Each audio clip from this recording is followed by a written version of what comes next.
আসসালামু আলাইকুম। আজকে আমরা যে বইটি পড়ে শেষ করলাম এটি হচ্ছে 'প্রচেষ্টা' এই বইটি। লিখেছেন হচ্ছে ফারাজ উদ্দিন ফারহান। এটি প্রকাশিত হয়েছে সত্যায়ন প্রকাশনী থেকে। তো এই বইটি মূলত হচ্ছে গিয়ে হুজুর হয়ে আমরা যে ফেসবুক পেজটি ছিল তাদের পক্ষ থেকে হয়তো। তাদের আরও ৩-৪ টা বই আছে 'হুজুর হয়ে হাসো কেন' যেটি খুবই চমৎকার একটি বই। তারপরে বাকি যে বইগুলো আছে সেগুলোও চমৎকার। তো এই বইটিতে মূলত অনেকগুলো বিষয় নিয়ে আলোচনা করা হয়েছে, সমকালীন অনেক টপিক নিয়ে আলোচনা করা হয়েছে।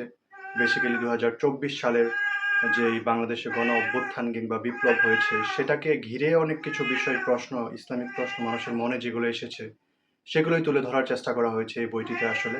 বাট এখানে ইসলামিক পার্সপেক্টিভ থেকে এই বিষয়গুলোকে তুলে ধরা হয়েছে। এখানে রাজনৈতিক, ধর্মীয়, রাষ্ট্রীয়, সামাজিক এবং পারিবারিক প্রায় প্রত্যেকটি বিষয়ই এখানে চলে এসেছে।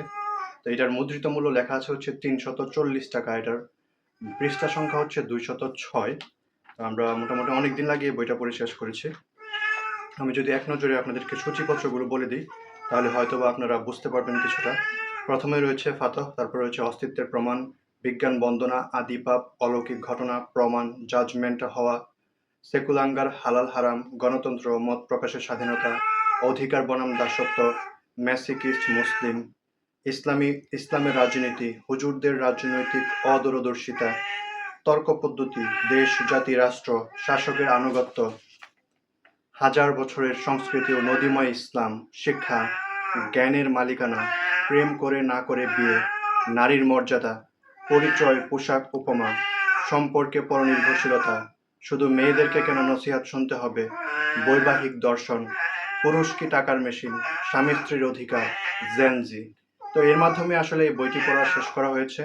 আমার কাছে বইটি খুবই চমৎকার লেগেছে এবং আমি মনে করি যে বর্তমান সময়ে যারা স্কুল কলেজে পড়াশোনা করতেছেন তাদের প্রত্যেকের আসলে এই বইটা পড়া উচিত। খুবই চমৎকার, খুবই সুন্দর করে অনেকগুলো বিষয় আধুনিক ভাষার সাথে, অর্থাৎ আধুনিক যে বিষয়গুলো আছে এগুলোকে ইসলামিক ওয়েতে, ইসলামিক ভাষায় ট্রান্সলেট বা ট্রান্সলিটারেট করে আপনাদের সামনে তুলে ধরা হয়েছে, যেন আপনারা প্রতিটি বিষয়কে বুঝতে পারেন যে আসলে জিনিসটা ইসলামের সাথে যদি কম্পেয়ার করি তাহলে এই জিনিসটা আসলে কি হয়।